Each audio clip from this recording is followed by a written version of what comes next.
Good morning, જય માતાજી. તો આપણે નઈને આવી ગયા છીએ. હવે આપણે કરવા જઈશું હનુમાન ચાલીસા. ત્યારબાદ આપણે ચામુંડમાનો બર્થડે હતો, દીવા કરી લીધા. જય શ્રીને સુવાનું ચાલુ છે. કેટલા વાગે જવાનું તાર ક્લાસમાં?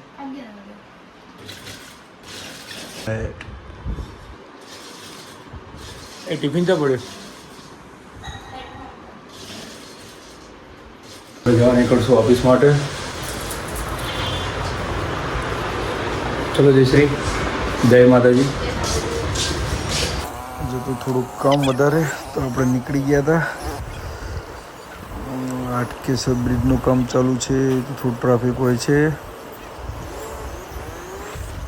ધૂમ ધૂમ ધૂમ ધૂમ ધૂમ ધૂમ કત્તો તમારો ભાઈ જબર માર્યો.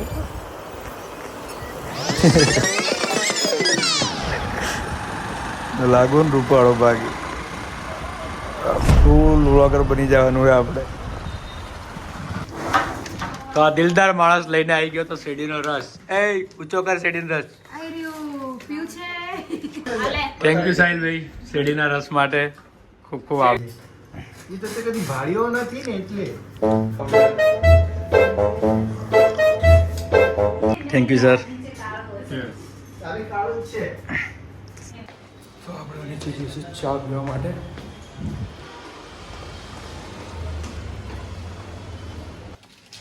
ચલો કામ કરીને કંટાળી ગયા. હવે ઘરે જવું છે. કેટલા વાગે? હવા બંધ થયા. અરે ઘરે જતા રહો બધા.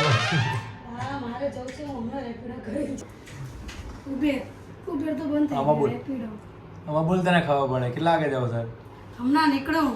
કેટલા વાગે? બસ 5-10 મિનિટમાં નીકળું. મિતેશને કહી દીધું. હા કહી દે મિતેશને. હું જાઉં છું એમની જોડે તો પછી કહેજો નંબર આપ. આજે તો ઓફિસમાં હતું કામ તો આપણને લાગ્યું તો થાક. સાહેબ તો થોડી રૂઈ જાય. થેન્ક યુ સાહેબ. કામ પતાવીને મસ્ત મોસમ સાથે અને પ્રકૃતિ આનંદ માણતા માણતા, જોકે વરસાદી માહોલ જેવું હતું, આપણે નીકળી ગયા ઘરે જવા માટે.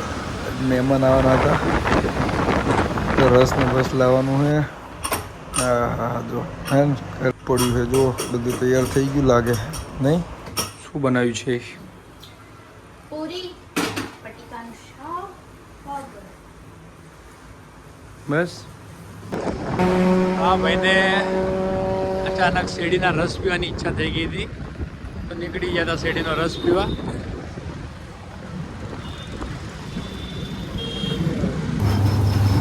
મન જોતું તો હું કઈ જોતો.